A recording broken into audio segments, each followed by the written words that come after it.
This is a weekly love reading for Sagittarius. I do have a journal prompt because I know a lot of people were asking me if I could start doing either journal writing prompt things or some crazy nonsense. But I decided to do the writing prompts that I use myself. This is from 2020. So your writing prompt for the week, if you want to use that, we have Star Tarot card of hope and love and trust ... So it depends of like how you see tarot or how you see hope, love, and trust in your own life. Okay, it could actually sort out some deeper feelings or deeper resolutions of how you deal with things also. So it's fun. I don't need to know anything you write. It's just a guided, prompt. So if you want to use that, you can. It's supposed to, take your mind off of like, oh, I should write this or I should write that. You can also use historical events as journal writing prompts if you want to, but some people don't want to get that political or that into their opinion of certain things, but some people do. So it depends of what type of person you are and how you feel about journal writing. Okay, so there's an idea as well. Anyway, your first spiritual AF card is going to be, this could be the day you stop doing that self-destructive thing you do. So you might actually be self-sabotaging yourself. There's also exhale that bullshit. So you do need to kind of look at yourself and where you're going and why. I feel like there is a lot of stuff going on in your life recently that you need to look at. You have a lot of blocks here too, so okay. So number 1 is going to be love theme right now. We have the 10 of Cups and it's reversed, so there's a block there. A false heart, violence within the home, petty jealousies and rivalries, loss of a friendship. So there's something here that you lash out irrationally about, and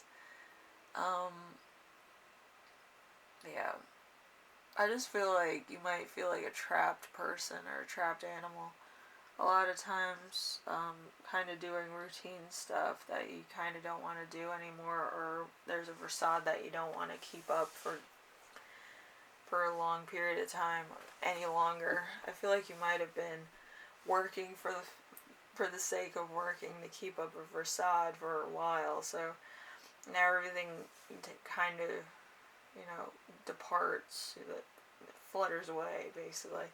So you kind of have to deal with the downfall now, so, Number 2, we have the love challenge. We have the 6 of Pentacles. The 6 of Pentacles is envy, jealousy, the illusion of generosity, bad debts, unpaid loans, overwhelming greed. So there's something here that you're either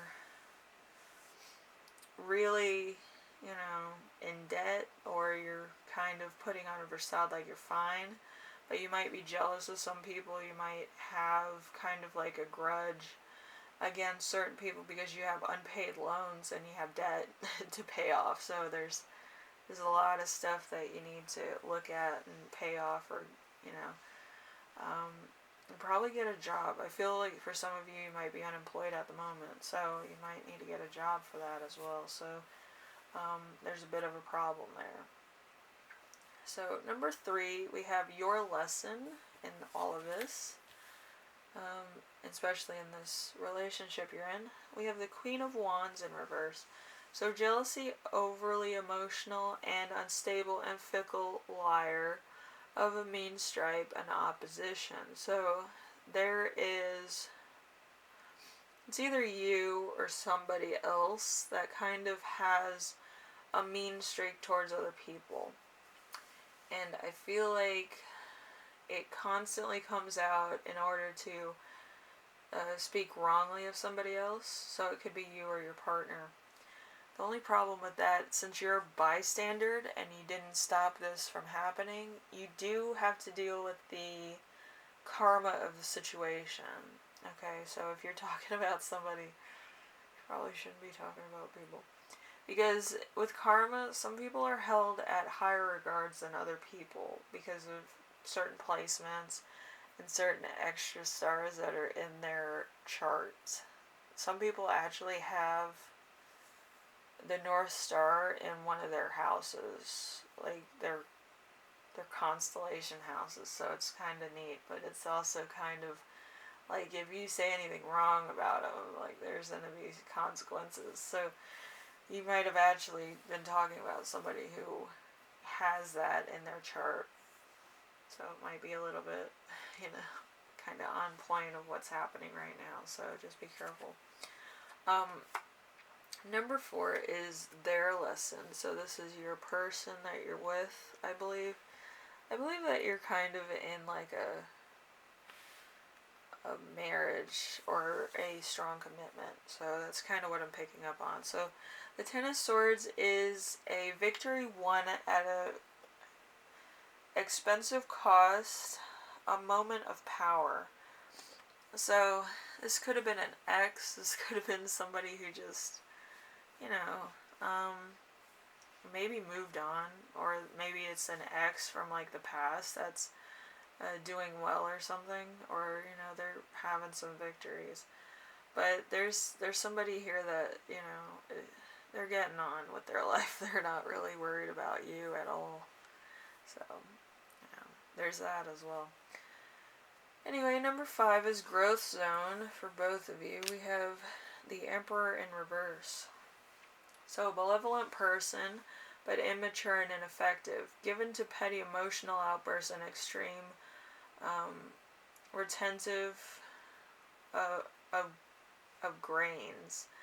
So they don't really understand what hard work is. So confusing to those who don't know him very well. So he doesn't really see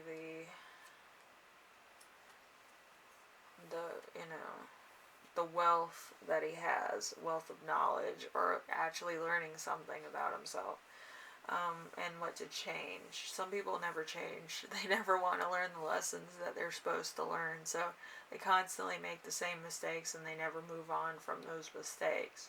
They'll keep making those mistakes, feeling like they put their mistakes on somebody else, which really karma's just like, you didn't learn your lesson the first time, the second time, the third time, the 8th time. So I'm just going to give you the karma. I'm not even going to worry about it anymore. But karma's very, very interesting. So, just be very careful of how you treat other people. Alright, so number 6. Number 6 is sex and romance. So we have the 8 of Cups in reverse. The 8 of Cups in reverse is happiness, joy, feasting,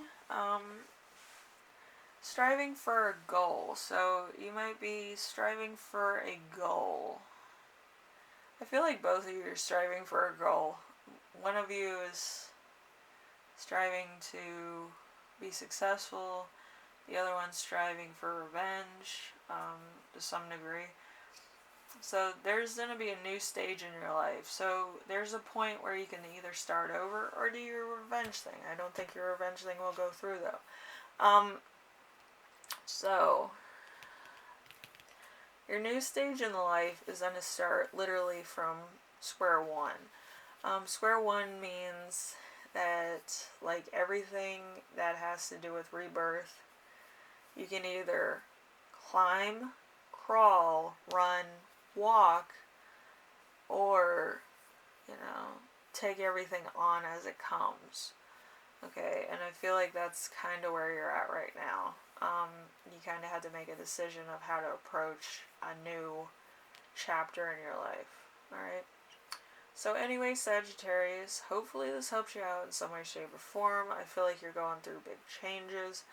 You might have to grow up, mature. You might have to actually take on stuff that's a little bit out of the range of like what you usually deal with. It's more of a dealing with things as they come persona. and that's kind of like the adult thing to do in dealing with your problems. But I feel like it's going to be a big old change for you, so it's going to be very, it's going to be an odd instance for you. It's going to be changing everything that you've known up until this point. Okay, so anyway, Sagittarius, hopefully this helped you out in some way, shape, or form. And I will see you in the next reading. Alright? Later.